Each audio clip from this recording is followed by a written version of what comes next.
ચાલો વિદ્યાર્થી મિત્રો 10 પેરામીટર પર ચર્ચા કરી. એકમ કોષના 3 ધારની લંબાઈ, 3 ખૂણાના માપ અને 4 ઘટક કણોની ગોઠવણી.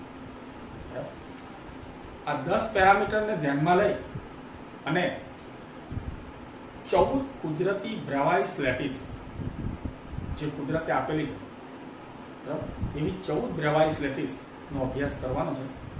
હજુ થોડું કંઈક બાકી છે, પછી આપણે ટેબલ તરફ આગળ વધીએ. આજે ટેબલને પૂર્ણ કરીએ, બરાબર. ટેબલ આજે પૂર્ણ કરીએ. એકાદ આકૃતિની જરૂરિયાત મુજબ બોર્ડ પર દોરીને રાખેલી છે. બાકી બધી આકૃતિઓ દોરવાની કંઈ જરૂર નથી, તો હું તમને બતાવતો જઈશ ટેક્સ્ટ બુકની અંદર. ચાલો, સ્ફટિકોના પહોળા વૈવિધ્યનું નિરીક્ષણ કરતા એવું તારણ કરાય કે આ બધાના 7 નિયમિત આકારોમાંથી કોઈ એકમાં સમાવેશ.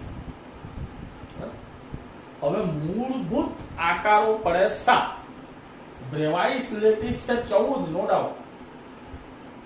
પણ આ બીજો તમે ફેક્ટર ગણશો તોય ચાલશે કે આ બીજી 7 ગોઠવણ, 7 આકારો, બરાબર, એટલે 10 + 7 કરશો ને 17 પેરામીટર કરશો તોય ચાલશે, બરાબર. 10 + 7 આકારો, બરાબર.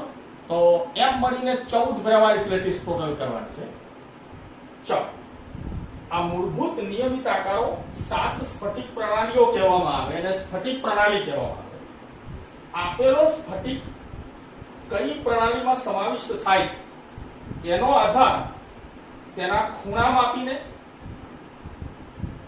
આકારની મુખ્ય બાબતોને વ્યાખ્યાયિત કરવા કેટલાક અક્ષોની જરૂર પડે, ધાર, તે નક્કી કરવાથી નિર્ધારિત કરી શકાય.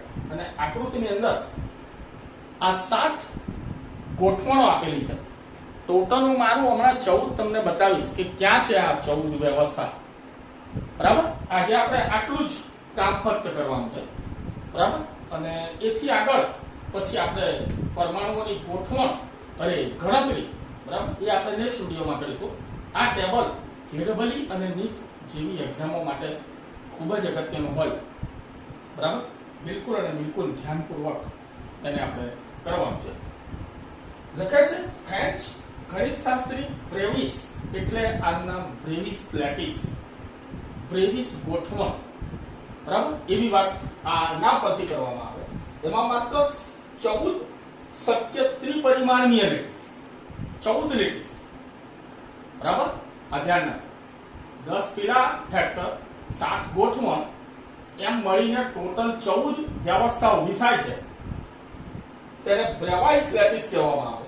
આવા લેટિસના એકમ કોષોને નાના ખાનામાં ઉપર આપણે આકૃતિમાં દર્શાવ્યો છે.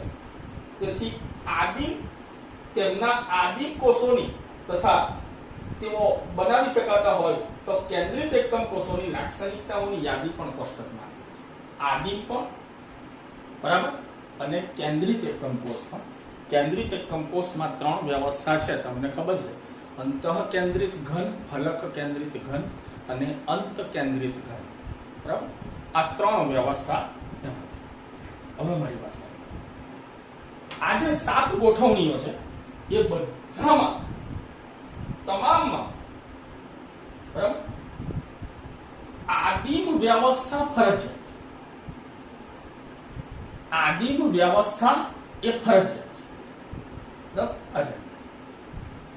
ઓકે, આદિમ કોષ સાથે 7 પેટર્નોમાં આવે છે, બરાબર. પહેલી ગોઠવણ આપણે ચાલુ કરીએ છીએ એ છે સમઘનીય. ટેબલમાં નંબર 1 સમઘનીય, બરાબર. પહેલા આ જોવાનું કે A = B = C, ત્રીજી કોલમ, અને આલ્ફા = બીટા = ગેમા = 90, બરાબર. આનો અર્થ એવો થાય કે પરફેક્ટ સમઘન, પરફેક્ટ સમઘન. ત્રણે ધારોની લંબાઈ સરખી એટલે 12 ધારો સરખી, કારણ કે એક ધારે 4 ધાર નહીં. 12 ધારો, બધા ખૂણા 90 ના, પરફેક્ટ સમઘન થયું. બરાબર. આને સામાન્ય સંજોગોમાં સમઘનીય એકમ કોષ અથવા પ્રિમિટિવ સેલ કહેવામાં. પ્રિમિટિવ સેલ, સાદો ઘન એમ પણ લખી દેશો તોય ચાલશે. સાદો ઘન, પ્રિમિટિવ સેલ, સાદો ઘન એવું લખી દેશો તો. બરાબર. હવે સાંભળજો બરાબર. હા, 14 ગોઠવણો કેવી રીતે કરવાની છે એવું તમને સમજાવું. હવે તમે ટેબલમાં જુઓ, આકૃતિની અંદર, ટેબલમાં બીજી કોલમ જુઓ કે આ અવસ્થામાં આદિમ, અંતઃકેન્દ્રિત અને ફલક કેન્દ્રિત આટલી કુદરતી વ્યવસ્થાઓ હોઈ શકે. બરાબર. બોલો કેટલા પ્રકાર થયા? 3. કેવી રીતે? તો કે A = B = C, alpha beta gamma એવું ના હોય એવી આદિમ વ્યવસ્થા હોઈ શકે, અંતઃકેન્દ્રિત વ્યવસ્થા હોઈ શકે અને ફલક કેન્દ્રિત વ્યવસ્થા હોઈ શકે. બરાબર. હવે એવી રીતે તમે બીજી કોલમ જે છે તમારી, બરાબર, એમાં ટોટલ ગણી નાખો કેટલા થાય. ગણો. આ ટોટલ ગણી જુઓ, આ કુલ ગણી નાખો.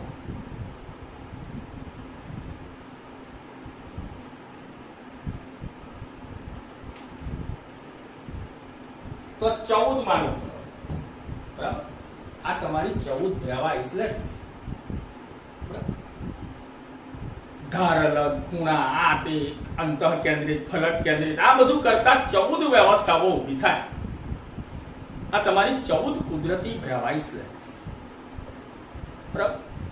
એમાં પહેલો પ્રકાર છે સાદો ઘન, પ્રિમિટિવ સેલ અથવા શું છે, સમઘનીય. અને એના એક્ઝામ્પલમાં આવે છે NaCl, ઝિંક બ્લેન્ડ એટલે કે ZnS. કુદરતી જ્યારે ખનિજ સ્વરૂપે મળે ત્યારે ZnS, ઝિંક બ્લેન્ડ અને કોપર ધાતુ. બરાબર. તાંબુ એ આ પ્રકારના સ્ફટિકીકરણ અથવા કુદરતમાંથી જ્યારે મળે અને પ્યોરિફિકેશન કે આવું કંઈ કરીને જ્યારે એને શુદ્ધ કરવામાં આવે, બરાબર, ત્યારે આ સમઘનીય પ્રકાર, આલ્ફા બીટા ગેમા એવું ABC ધાર સરખી, બરાબર, પછી એ આદિમ હોય કે અંતઃકેન્દ્રિત કે ફલક કેન્દ્રિત, આ પ્રકારની વ્યવસ્થાઓમાંથી ગોઠવો. હવે તમારી આ આકૃતિ પર આવી જાઓ. આ આકૃતિ પર આવી જાઓ જે છે સમઘનીય. આકૃતિ જોઈ શકો, બધી દોરી નહીં શકાય બોર્ડ પર, તમે જોઈ શકો. ધારો સરખી, તમામ ખૂણા 90 ના હશે, બરાબર, એવી કાલ્પનિક એક વ્યવસ્થા આપણને જોવા મળે. બરાબર.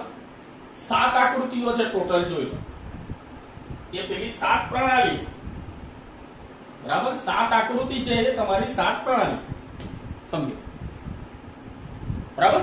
તો લગભગ સૌથી સરળમાં સરળ પ્રણાલી જો હોય તો આ પહેલી, કે તમામ ધારો સરખીને બધા ખૂણા 90. બરાબર. તમામ ધારો સરખીને બધા ખૂણા 90 ના. હું એટલા માટે તમને આના પર ફોકસ કરાવું છું કે આગલા જે અભ્યાસ આપણા છે એમાં આપણે બાકીની પ્રણાલીઓ પર નહીં, આ સાદા ઘન ઉપર અભ્યાસ વધારે કરવાનો છે. બરાબર. ઘટક કણોની ગોઠવણની, ટકાવારીની ગણતરી ને કેટલા ટકા જગ્યા રોકાય ને આ તે બધી ગણતરી માટે આ પહેલી વ્યવસ્થા આપણે લેવાની છે. બરાબર. ઓકે. તો કેટલી લેટાઈસ છે તમારી? 3. 14 માંથી 3 પૂરી. બરાબર. પ્રકાર પહેલો સાદો ઘન, સમઘનીય, પ્રિમિટિવ સેલ અને એમાં 3 વ્યવસ્થાઓ આવે. બરાબર. ઓકે. System number 2 ચતુષ્કોણી. તો કે શું ફેર પડે છે? જો પહેલા શરૂઆતમાં છે ને ખૂણાઓ 90 ના રહેશે. પહેલા છે ને ધાર અલગ અલગ થશે, પછી વચ્ચે ધાર સરખી રહેશે અને ખૂણા 90 ના નહીં રહેશે, અને અંત તરફ જઈશું ને તો ધારાય 90 સરખી નહીં રહે ને ખૂણાય 90 ના નહીં. આવું થશે. બરાબર. તો શું લખે છે?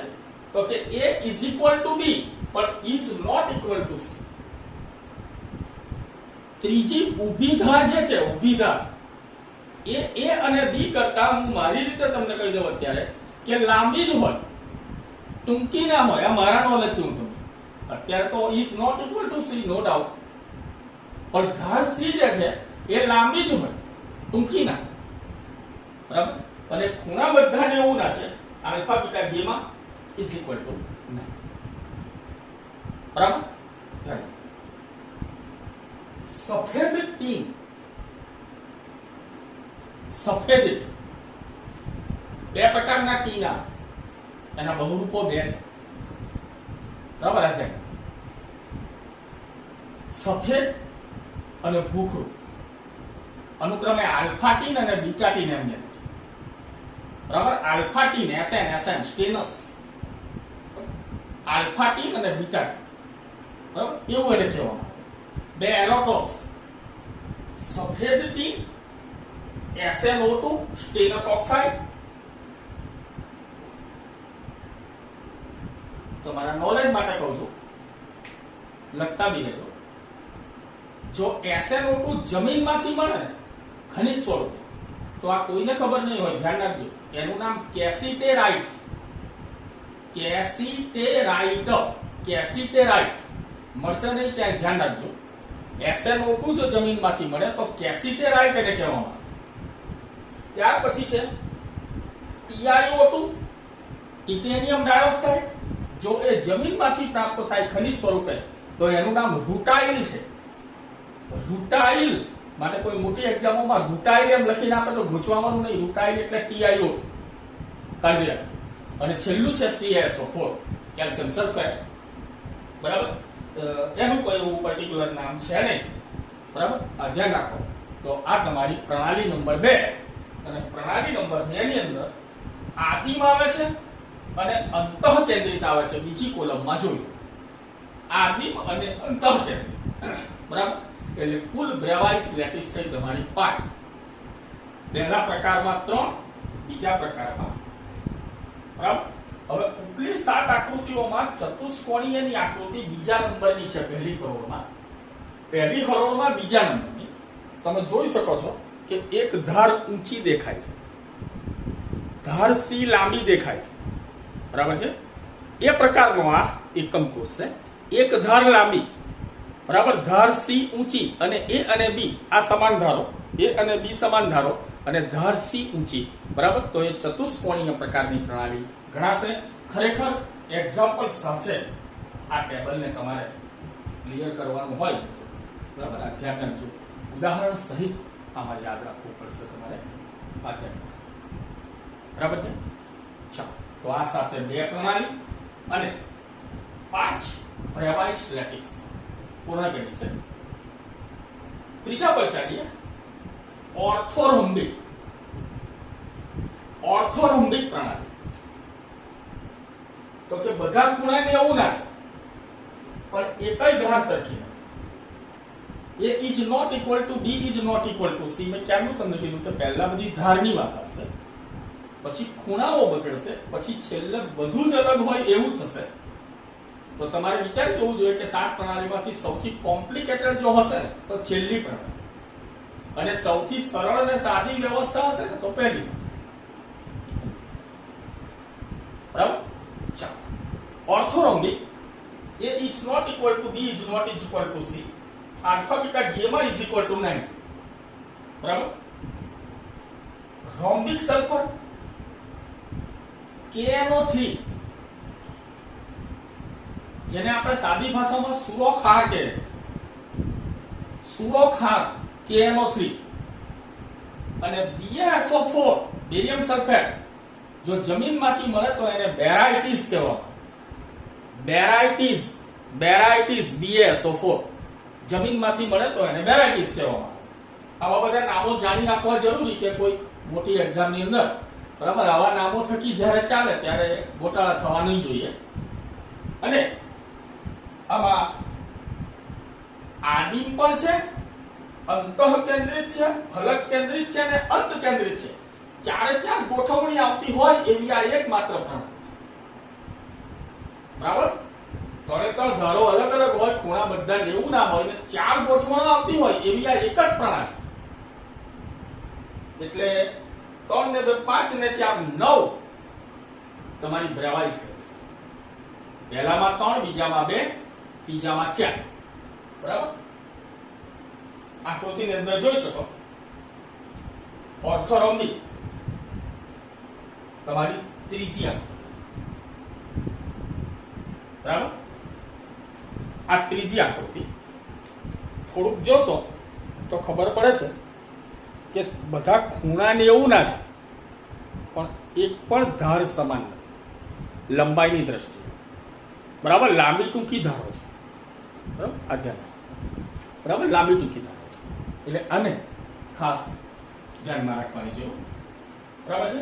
તો આ સાથે આપણી ત્રીજી પ્રણાલી પૂર્ણ કરીએ છીએ અને 9 બ્રાવાઈસ લખી થઈ તમારી 3 ને 2 5 ને 4 9, બરાબર છે? હવે છે ષટકોણ. આ એક મગજમારી વાળી વસ્તુ છે. ષટકોણીય એમાં A is equal to B is not equal to C. ધાર C સમાન નથી અને આલ્ફા અને બીટા બે ખૂણા 90 અંશના છે, જ્યારે ગેમા ખૂણો જે છે એ 120, બરાબર? વ્યવસ્થિત નિયમિત અહીંયા હું તમને બતાવી દઈશ. એની મેં આકૃતિ દોરીને રાખેલી છે. મને ખબર છે કે એના એકમ કોષ શોધવાની અંદર તકલીફ પડે છે, બરાબર? હવે સાંભળજો. એમાં ગ્રેફાઇટ, ઝેડેરો ઝિંક ઓક્સાઇડ અને CdS કેડમિયમ સલ્ફાઇડ આ ત્રણનો સમાવેશ થાય છે. ધ્યાન રાખો, બરાબર? ઝેડએનઓ જ્યારે જમીનમાંથી પ્રાપ્ત કરે ત્યારે એને ઝિંકાઇટ કહેવાય, ઝિંકાઇટ. અને CdS, બરાબર, ફક્ત આદિમ વ્યવસ્થા આવે છે એમાં, એટલે પેલી 9 પ્રણાલી થઈ ગઈ ને આ એક આદિમ, એટલે 10, ટોટલ 10 પ્રણાલી થઈ અત્યારે, બરાબર? પણ તમે પણ ગ્રેફાઇટને સમજો છો, ષટકોણીય વલયો આવેલા સ્તરીય રચના, બરાબર? હવે આપણે બૂમો પાડીને વાત કરીએ છીએ કે ભાઈ 8 ખૂણે 8 થવા જોઈએ તો જ એકમ કોષ કહેવાય, નહીં તો ના કહેવાય. તો આ તો 6 નું માળખું આવે તો એમાં 8 ખૂણે 8 કયા થવા? થોડીક જો ગ્રેફાઇટની વાત કરીએ તો ગ્રેફાઇટની સ્તરીય રચના વાન્ડરવાલ્સ બંધ હોય, ઝૂલતા બંધ કહેવાય. વાન્ડરવાલ્સ પેલા સહસંયોજક હોય, ઝૂલતા બંધ વાન્ડરવાલ્સ. તો એમાં શું થાય છે કે આ તમારું એક ષટકોણીય ફલક અહીં નજર આવે, બરાબર? પહેલા જરા ધારોની લંબાઈને એવું જરા જોઈ લઈએ. આ A ને B ધાર, આ ષટકોણ છે આખું જેવું, બરાબર? એવું ષટકોણ આખું ષટકોણીય સ્તર હોય, આખું ષટકોણીય સ્તર હોય, એમાં કોઈ એક ષટકોણ ધાર A, ધાર B અને ઉપલા ષટકોણ સાથે નીચલા ષટકોણનો જે ઝૂલતો વાન્ડરવાલ્સ બંધ આવે એ ધાર C, બરાબર? આપણે જાણીએ છીએ કે ગ્રેફાઇટની અંદર લગભગ આ 142 પિકોમીટર આવે આ ધાર અને આ 335, એટલે ધાર C ઊંચી છે. ગ્રેફાઇટની વાત છે, બરાબર? ધાર C ઊંચી છે.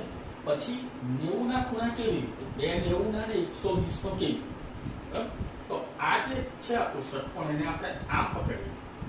ધાર C જો આમ ગણીએ, બરાબર? આ ધાર C આમ ગણીએ તો આ આમ ધાર એક હોય ને આમ બીજી હોય, તો આ A ગણીએ ને આ B ગણીએ તો આની સાથે આ 90 ના ખૂણા થાય, બરાબર? આની સાથે આ 90 ના ખૂણા થાય. પણ આ બે ધાર વચ્ચેનો ખૂણો એ 120 એ 1, તો કે એ બધું બરાબર, પણ 8 ખૂણે 8 પડે એવો એકમ કોષ ક્યાં છે? તો કે આમાં અહીંયા એક કણ હોય, આને જોડીને એક ચોરસ કરવાનો, સેમ ટુ સેમ નીચે એક ચોરસ થાય, બરાબર? આ બેને જોડી દો એટલે 8 ખૂણે 8. તમને પાછું એવું થાય કે આ અહીં કઈ છે, તો ખરેખર એમાં એવું હોય કે આ બીજી જાડી રચના અહીંયા ચાલતી જ હોય. ચાલો બરાબર, આવી આવી જાડી રચનાઓ થયા જ કરતી હોય એટલે એમાંથી કોઈ વ્યવસ્થા લઈ લેવાની. હવે આ અધવચ્ચે ક્યાંથી આવ્યું એવું તમને લાગે તો આવા ષટકોણ એમાં પડીએ જ રાખતા હોય એટલે બીજા કોઈ ષટકોણનો કણ લઈ લેવાનો. બરાબર, બીજા કોઈ ષટકોણનો કણ લઈ લેવાનો કે જે એક ષટકોણના મધ્યમાં બેસે તો એવી રીતે સામે બીજા ષટકોણના મધ્યમાં બેસેલો હોય એવો કણ લઈ આ બધી સિસ્ટમો ચાલુ જ હોય. અહીંયા અટકેલું ના હોય, આખું સ્તર હોય. બરાબર, એટલે કોઈ પણ સ્તર પડે સ્તરમાંથી કોઈ બી આપણે ચાર સેટ કરી અને ચાર ઉપર ને ચાર નીચે એમ કરીને એનો એકમ કોષ તૈયાર થાય. બરાબર, એટલે ગૂંચવણ નહીં કરવાની. કોઈને એવું થાય કે 6 ની નીચે 6 આવે તો એવું નથી, સમજો. બરાબર, 6 ની નીચે 6 જે આવે પણ એવું નથી. 4 ની નીચે 4 આવે અને 4 ની નીચે 4 જે આવે એમાં 3 એક ષટકોણના એક બીજા ષટકોણ, એવી રીતે નીચેનાના પણ 3 એક ષટકોણના એક બીજા ષટકોણનો કોઈ બી ખૂણો એમ. બરાબર, એવી રીતે યાદ કરે. બરાબર, એટલે ગૂંચવાનું નહીં. આ એક સીધી સમજ છે. ઓકે, અને આ ષટકોણીયને તમે અંગ્રેજીમાં હેક્સાગોનલ કહેશો. હેક્સાગોનલ 6 ખૂણાવાળી વ્યવસ્થા. હેક્સાગોનલ 6 ખૂણાવાળી વ્યવસ્થા. ઓકે, એને તમે હેક્સાગોનલ વ્યવસ્થા કહેશો. ઓલરાઈટ, ચાલો નેક્સ્ટ. કેટલી થઈ? 10 વ્યવસ્થા થઈ. નેક્સ્ટ, રોમ્બોહેડ્રલ અથવા ત્રિકોણ. રોમ્બોહેડ્રલ અથવા ત્રિકોણ. જોજો હવે 3 વ્યવસ્થા બાકી છે પણ એ ગૂંચવાના તરફ જાય છે ને. આ ધ્યાન રાખો. હજુ ખૂણા એટલા બગાડ્યા નથી. આ ગેમાં 120 ને સમજવું હોય કઈ ધાર મારવાની વસ્તુ નથી. હવે તકલીફો આવશે તો કે એમાં ધાર A = B = C. ધાર 3 એ 3 સરખી પણ આલ્ફા બીટા ગેમા કોઈ પણ 90 નથી. is not equal to 9. બરાબર, is not equal to 9. બરાબર, આલ્ફા બીટા ગેમા કોઈ 90 નથી. આનો અર્થ શું થયો હશે તમે સમજી શકો. આ બાજુ બરાબર, આલ્ફા બીટા ગેમા કોઈ પણ 90 નથી. જરા એના ઉદાહરણ જોઈએ પછી આપણે આકૃતિ ચર્ચા કરીએ. કેલ્સાઇટ CaCO3, સિનેમા HGS જેનું આપણું પ્યોર ગુજરાતી નામ છે રસ સિંદૂર. મર્ક્યુરી સલ્ફેટ જો ખનિજ હોય તો આપણું ગુજરાતી નામ છે એનું રસ સિંદૂર HGS. બરાબર, ધ્યાન રાખો. અને એમાં ફક્ત આદિમ પ્રકારની જ વ્યવસ્થા. બરાબર, ફક્ત આદિમ પ્રકારની વ્યવસ્થા. ઓકે, તો એક જ ખૂણો 90 નથી. તમે આકૃતિ જોઈ શકો છો. નીચલી હરોળમાં રોમ્બોહેડ્રલ એટલે પહેલી, નીચલી હરોળની પહેલી આકૃતિ તમે જોઈ શકો. બધી ધાર સરખી પણ હા એકદમ વળી ગયેલું જુઓ. બધા ખૂણા બરાબર છે એ તમારા વળી ચૂકેલા છે. ફોર એક્ઝામ્પલ, આ બાજુ નજર. તમારો આ ખૂણો આલ્ફા છે. બરાબર, આ ખૂણો તમારો આલ્ફા છે. યાદ રાખજો. આ ધારને ઊભી ધાર આ આલ્ફા ખૂણો છે. તો આ આખું તળ એમ નમાવી દો. ઉપલું આખું તળ એમ નમાવી દો એટલે આલ્ફા તમારો 90 નો. બરાબર, આલ્ફા તમારો 90 નો. પછી આ ને આ તમારો બીટા ખૂણો છે. તમે આને આમ નમાવ્યું સાથે એને આમ પણ નમાવો. આમ નમાવો સાથે આમ પણ નમાવો એટલે બરાબર તમારો બીટા ખૂણો પણ 90. પછી આ તમારો ગેમા ખૂણો છે. આ ગેમા ખૂણો છે. બરાબર, તો આને સીધું જ રાખો અને આ આખું તળિયું જે છે બરાબર એને આખું આમ મારો. બરાબર, એટલે તમારો ગેમા ખૂણો પણ 90 નો. બરાબર, આ બાજુ આમ નમાવો. આલ્ફા 90 નો જાય. આગળ પણ નમાવો. બીટા 90 નો જાય. આમ નમાવી આગળ નમાવ્યું પછી આ સીધું જે છે એને સહેજ આમ ત્રાસું કરો તો ગેમમાં પણ 90. બરાબર, એક પણ ખૂણો તમારો 90 નો જોવા મળતો. બરાબર, ફક્ત આદિમ વ્યવસ્થા આની અંદર જોવા મળે છે. અને મારા ખ્યાલથી 11 પ્રણાલી, બરાબર, 11 પ્રેવાઇસ લેટિસ આપી થઈ, બરાબર. અને ત્યારબાદ આપણે છેલ્લી બે તરફ આગળ વધીએ, એ છે મોનોક્લિનિક, જેમાં A is not equal to B is not equal to C. એક પણ ધાર સમાન ને આલ્ફા ને બીટા બે 90 ના,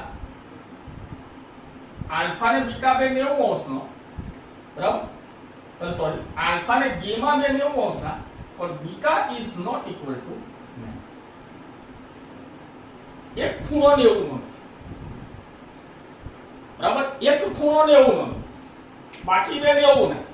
તો તમારે સમજી જવાનું હોય ને કે આ તમારો બીટા ખૂણો પડે, બરાબર, આ બીટા ખૂણો પડે ખાલી એક તરફ નમાવેલું હશે, બરાબર, આગલા ભાગમાં એને નમાવેલું હશે, સમજી લો. અને ધાર એક પણ સરખી નથી, ધાર તમારી એક પણ સરખી નથી, બરાબર. અને એક ઉપરથી નીચલી સપાટી ત્યાંને ત્યાં રાખીને એને એક તરફ નમાવીને બીટા ખૂણાને 90 નો બગાડી નાખેલો હશે. એ 90 નો નહીં હશે, બરાબર છે. મોનોક્લિનિક સલ્ફર અને સોડિયમ સલ્ફેટ હાઇડ્રેટેડ જળયુક્ત, મોનોક્લિનિક સલ્ફર અને સોડિયમ સલ્ફેટ હાઇડ્રેટેડ એ આ વિભાગમાં આવે છે. અને એમાં બે પ્રકારની પ્રણાલી પડે છે, આદિમ અને શું છે, અંત કેન્દ્ર. આદિમ અને અંત કેન્દ્ર, બે પ્રકારની પ્રણાલી, બરાબર છે. તો આકૃતિ જોઈ શકો છો આ પ્રમાણે, બરાબર. આકૃતિ ત્રણ ધાર અલગ, બરાબર. આલ્ફા ને ગેમા 90 ના હશે, પણ બીટા તમને 90 નો જોવા નહીં, બરાબર. આલ્ફા ને ગેમા 90 ના હશે, પણ બીટા તમને 90 નો જોવા નહીં મળે, બરાબર છે. એવી આ પ્રણાલી છે. અને હવે છેલ્લી પ્રણાલી એ છે ટ્રાયક્લિનિક, બરાબર. હવે સમજી શકો કે શું થતું હશે, બરાબર. એમાં ધ્યાન રાખવાની બાબત એ છે કે બિલકુલ અયોગ્ય, તદ્દન એક પણ ધાર સરખીને alpha is not equal to beta is sorry alpha beta gamma, બરાબર. એક પણ ખૂણો તમારો 90 નો નહીં જોયો. તદ્દન વિચિત્ર પ્રણાલી, સૌથી વિચિત્ર. એક પણ ધાર સમાન નહીં અને એક પણ ખૂણો 90 નો, બરાબર. K2Cr2O7 potassium dichromate, copper sulphate સજમ અને boric acid S3BO3 boric acid, બરાબર. આ તમારા આ વિભાગની અંદર આવશે. તો એક પણ ખૂણો સરખો નથી, બરાબર, 90 નો નથી, અને એક પણ ધાર બી, બરાબર, સમાન નથી સાઈઝની દ્રષ્ટિએ, બરાબર. અને આકૃતિ જો જોઈએ તો આ તદ્દન વિચિત્ર પ્રણાલી, બરાબર. એ તમારી A B C કોઈ ધાર સરખી નહીં, બરાબર. એક પણ ધાર સરખી નહીં અને બધી જ બાજુ નમેલું, ખબર પડે છે. આમ આગળ ને પાછું આ સીધું જે હોય એને પાછું આ, બરાબર. આલ્ફા 90 નો જાય, બીટા 90 નો જાય, આમ વાળો આખું એટલે ગેમા 90, બરાબર. હું મોદી સાથે ચર્ચા કરતા માલુમ પડી કે એને એના રૂમની અંદર આ બધું ડ્રોઈંગ બનાવી દીધું છે, બરાબર. સમજવા જેવી વાત. અને આમાં ફક્ત આદિ એકમ કોષ આવે તો આ 13 ને 14 પ્રકારની પ્રણાલી, બરાબર, અહીંયા આપણી પૂર્ણ થાય. અને આની અંદર આકૃતિઓ કઈ જોવાની બહુ જરૂર નથી, પણ ઠીક. હવે સમઘનીય લેટિસ એટલે પહેલું, એમાં આદિ અંતઃકેન્દ્રી, આ ફલક કેન્દ્રી. પછી ચતુષ્કોણીય લેટિસમાં આદિ અંતઃકેન્દ્રી, પછી ચારે ચાર જે આવે છે ઓર્થોરોમ્બિકમાં આદિ અંતકેન્દ્રી, અંતઃકેન્દ્રી, ફલક કેન્દ્રી. પછી બે મોનોક્લિનિક, એમાં આદિ અંતકેન્દ્રી, બરાબર. એની કોઈ એનો રિક્વાયરમેન્ટ તમે સમજો છો એ વસ્તુને, બરાબર. પછી ષટકોણીય લેટિસના બે બાજુ અને આ ત્રણ આકૃતિઓ આ પ્રમાણે આપેલી છે, બરાબર છે. પેલું જે આપણું ષટકોણીય જે બેસે ને એમાં આપણે કયા ચાર પકડીને ચાલીએ, બરાબર, એ પ્રમાણેની આખી બધી વ્યવસ્થાઓ આપેલી છે. પણ એ બધું તમે સમજો જ છો. આદિમ કોને કહેવાય, અંતઃ કેન્દ્રિત કોને કહેવાય, ફલક કેન્દ્રિત કોને કહેવાય, બરાબર, આ બધી વિશેષતા તમને ખબર છે. તો આ સાથે આજે આપણે 14 અગત્યની પ્રણાલીઓની વાત પૂર્ણ કરીએ છીએ, બરાબર. આગલા વિડીયોની અંદર પરમાણુની ગોઠવણ અને એની ગણતરી પર આગળ વાત છે.